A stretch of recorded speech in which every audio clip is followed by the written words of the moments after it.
Great Plague, commemorated in the nursery rhyme Ring a Ring a Roses, had a huge impact on our population. But our ancestors learned from it and started to put in place measures to restrict the spread of disease, thus protecting ordinary people from extraordinary dangers. That spirit of protection has been a feature of our governments for hundreds of years. But now, with the current government presenting so-called reforms in many areas of everyday life, we're taking a backward step. You might think that cutting out unnecessary expense and waste seems like common sense, but it's not. Not when vital protection is also being destroyed at a stroke, without our knowing the long-term consequences. So how might these changes affect us if we suffer accidents? For example, like the Herald of Free Enterprise at Zeebrugge, or the King's Cross Underground fire in 1987. In the 1987 Zeebrugge disaster, 193 people died. And in November of the same year, a large fire broke out in King's Cross St Pancras Station. 31 people died, killed by the toxic fumes and extreme heat. The fire was the result of a discarded match or cigarette, igniting debris beneath the wooden escalators.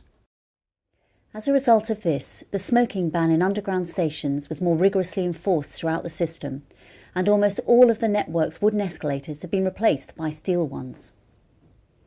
Accidents do happen, and always will. We do our best to stop them, but when innocent individuals are injured by a negligent act, they must have an effective way of calling the guilty parties to account. But by changing conditional fee agreements, that's no win, no fee, the government is making it terribly difficult for ordinary people to fight these expensive cases. They simply won't be able to afford it. Moving on to employment, we've got pension scandals and wrongful dismissals, things that can dramatically affect our livelihoods.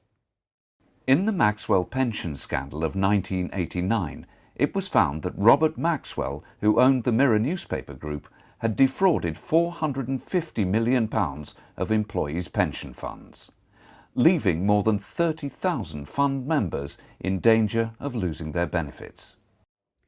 This triggered a multitude of other legislation to safeguard employee pension rights. But now, proposed employment law reforms will seriously compromise employee protection.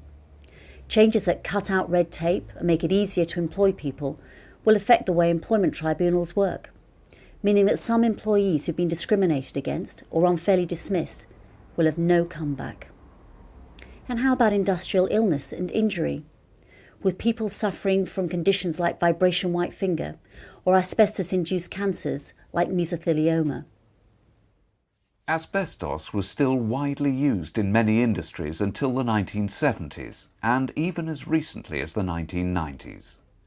Some employers didn't provide adequate protection and put workers at risk.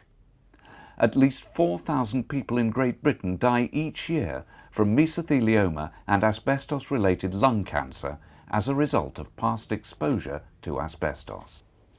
The Health and Safety Executive has promoted rigorous controls on asbestos handling.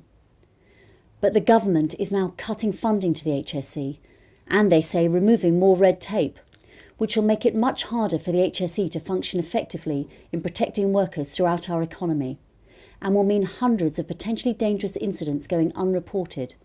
And as we've seen earlier, they'll make it much harder for people to challenge big company negligence when that crops up.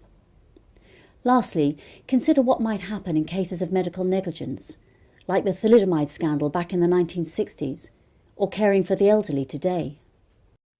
The current public debate regarding the disgraceful lack of care for the elderly is well documented, as is the thalidomide tragedy. Distillers Limited marketed thalidomide under its UK brand name Distaval between 1958 and 1961.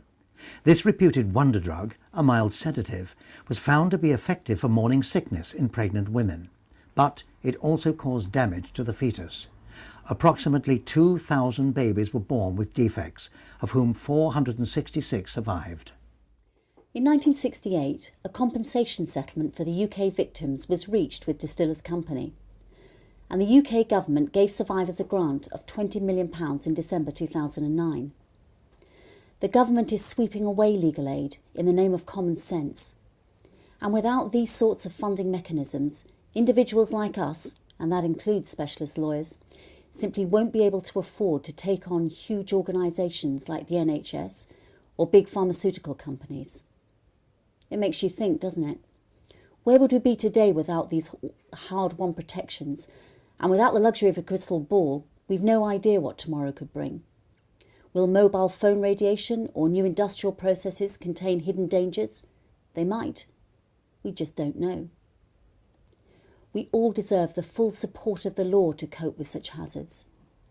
Yet for the sake of short-term savings, the government risks unravelling the complex net of safeguards we've painstakingly built up over centuries.